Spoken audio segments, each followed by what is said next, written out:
الحمد لله رب العالمين والصلاة والسلام على رحمة للعالمين سيدنا ونبينا ومولانا محمد صلى الله عليه وسلم وعلى آله وأصحابه أجمعين وبعد. سامعین و ناظرین، حضرت رحمت للعالمین معلم بشریت خاتم النبیین مربی امت علیہ الصلاۃ والسلام اپنی امت کی تربیت فرماتے اور بابرکت زمان ہو یا برکت والے مقامات ہوں، آپ ہمیشہ اپنی امت کو ان سے استفادہ کرنے، فائدہ اٹھانے اور اللہ رحمان الرحیم کے فیوض و برکات اور زمانے اور مکان سے اللہ کی بے پایاں رحمتوں کو اکٹھا کرنے کی تلقین فرماتے، اور یہ ایک فطری امر ہے کہ انسان کو اگر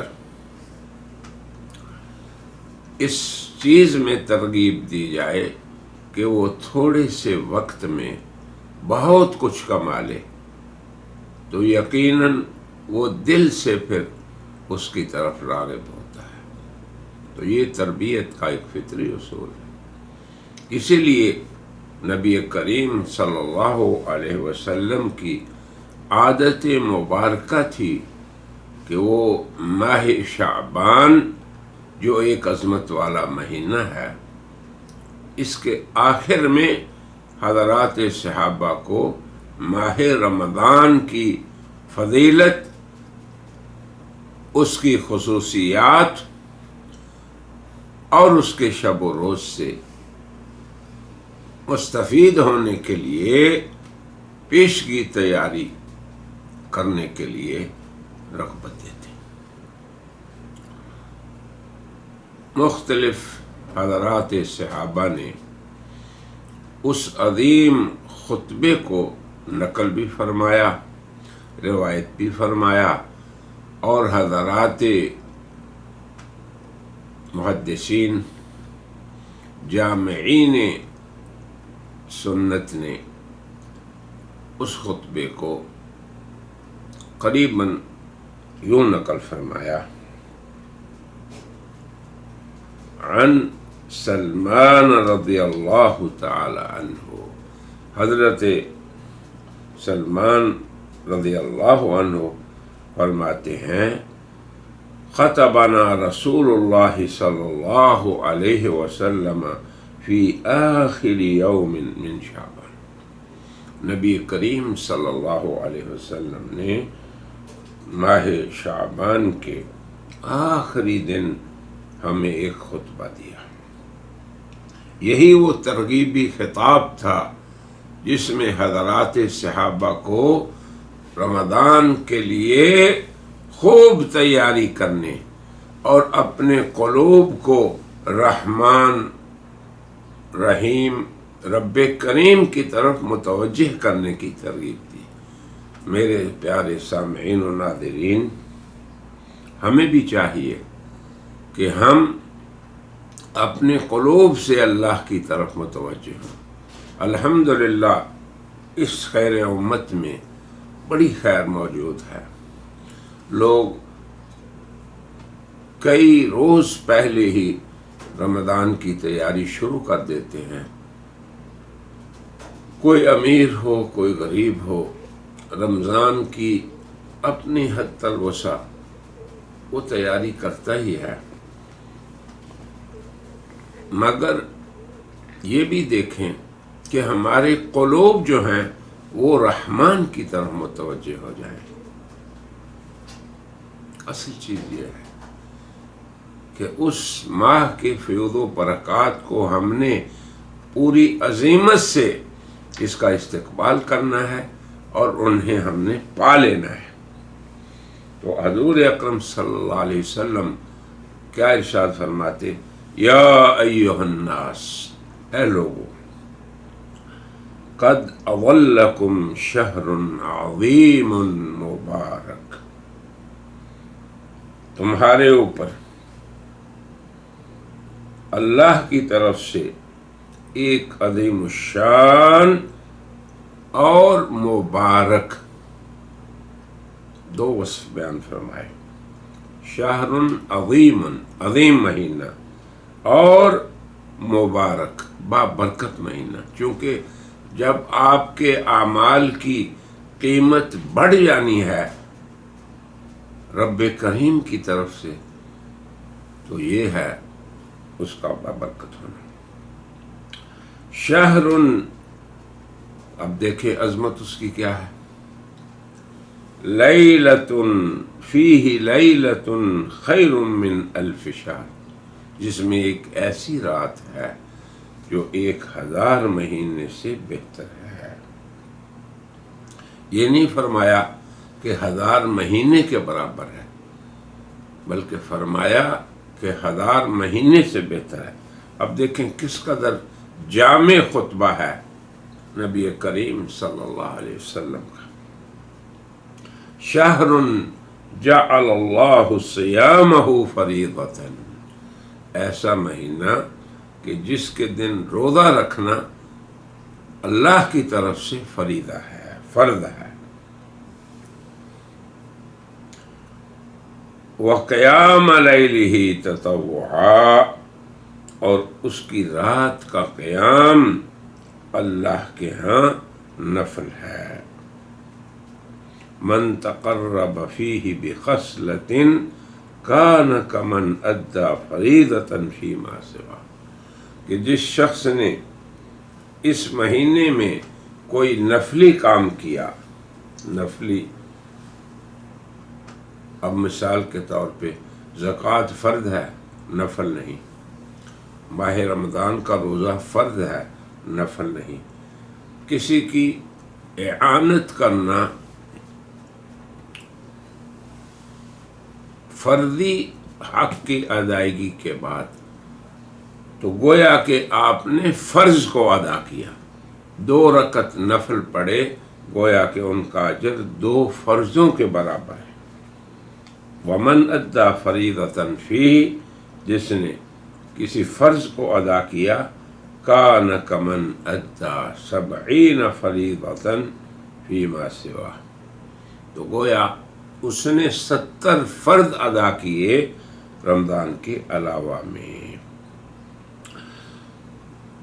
یہ ایک طرف اس مبارک مہینے کی برکات ہے۔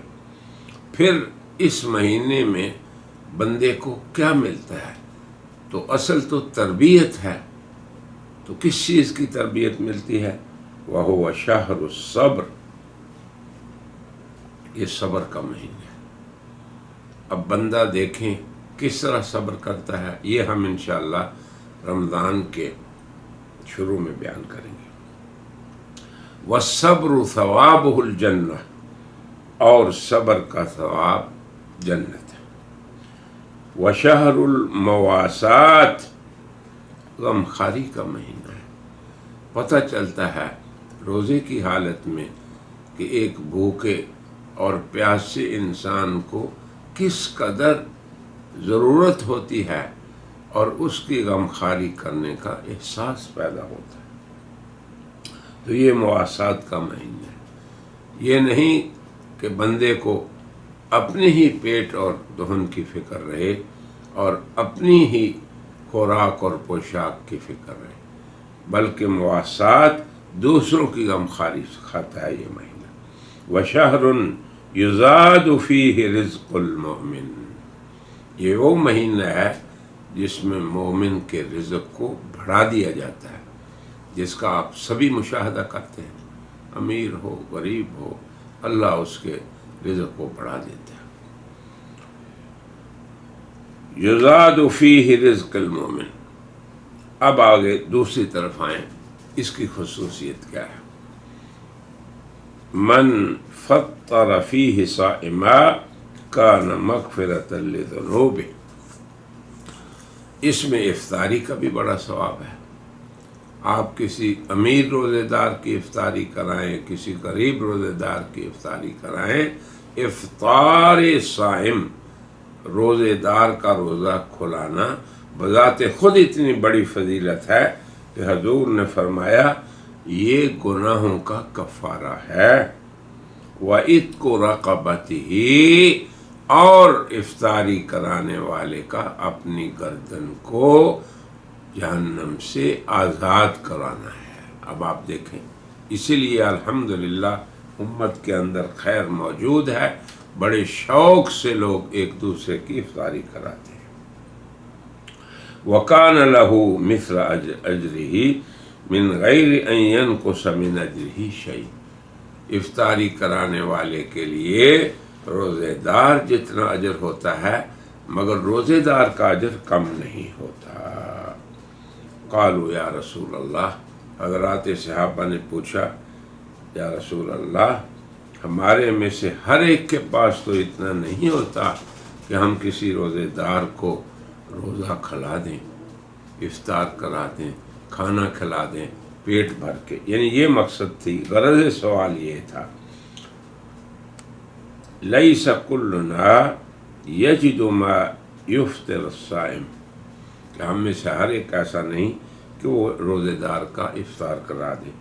فقال رسول اللہ صلی اللہ علیہ وسلم، تو آن حضرت صلی اللہ علیہ وسلم نے فرمایا کہ یہ جو اجر میں نے بیان کیا ہے، یہ ثواب یعطی اللہ ھذا الثواب من فطر صائما علی تمرۃ او شربۃ ماء، اتنا ثواب اللہ اسے دے دیتے ہیں ہر اس شخص کو جو کسی روزے دار کو ایک کھجور پہ روزہ کھلا دے یا ایک پانی کے گھونٹ پہ روزہ کھلا دے۔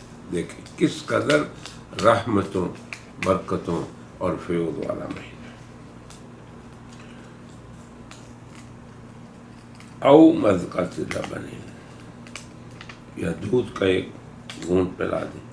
وہو شہر، آگے دیکھیں یہ وہ مہینہ ہے جس کی تقسیم دیکھیں کس اعتبار سے ہوئی۔ اولہ رحمہ، جس کا پہلا حصہ اگر 3 حصوں میں تقسیم کریں تو پہلا حصہ اس کا رحمت کا مہینہ ہے، جسے رحمت کا عشرہ کہتے ہیں۔ اللہ کی رحمات کا بے پایاں نزول ہوتا ہے صائمین پہ، روزے داروں پہ، اور اس امت کے، خیر امت کے جو افراد ہیں اور اس رمضان کا احترام کرتے ہیں اور تیاری کرنے والے ہیں۔ وَأَوْسَطُهُ مَغْفِرَةٌ، پھر اس کا درمیانی حصہ مغفرت کا ہے۔ وَآخِرُهُ عِتْقٌ مِّنَ النَّارِ، اور اس کا آخری یعنی پہلا عشرہ رحمت، دوسرا مغفرت، اور تیسرا تو جہنم سے خلاصی کا عشرہ ہے، تیسرا حصہ اس کا۔ اب آپ دیکھیں، آپ صاحب عمل ہیں، آپ کے پاس و مال ہیں، آپ صاحب تجارت ہیں، لوگ آپ کے پاس کام کرتے ہیں، کارخانہ دار ہیں، کمپنی والے ہیں، ملازمین ہیں آپ کے پاس۔ اب روزے کا اثر آپ کی اس کاروباری زندگی میں بھی ہونا چاہیے۔ وہ بھی آپ کے برادران ہیں، وہ بھی آپ کے ملازم بھی آپ کے ساتھی ہیں، انہیں بھی اس مہینے میں تیاری کرنی ہے، ان میں سے بھی لوگ روزہ رکھنے والے ہیں۔ تو اس لیے آپ نے فرمایا من خفف عن مملوکہ فیہ غفر اللہ لہ، تو جس شخص نے اپنے مملوک، اپنے خادم، نوکر اور غلام سے اس کے کام میں تخفیف کی، ہلکا کیا اس کا کام، غفر اللہ لہ۔ اب آپ دیکھیں، ہلکا آپ اس دنیا کے کام کو کر رہے ہیں اور اللہ آپ کی آخرت کو بنا رہے ہیں۔ اور آگے پھر فرمایا وَأَعْتَقَهُ مِنَ النَّارِ، تو اس کو جہنم سے چھٹکارا مل گیا۔ اب آگے دیکھیں، ایک دوسری سمت سے آپ کی تربیت ہو رہی ہے۔ آپ نے فرمایا وَاسْتَكْثِرُوا فِيهِ مِنْ 4 خصال، 4 کام تم نے کثرت سے کرنے ہیں۔ وہ کیا ہیں؟ 4 کام، اور ان کا فائدہ کیا ہے؟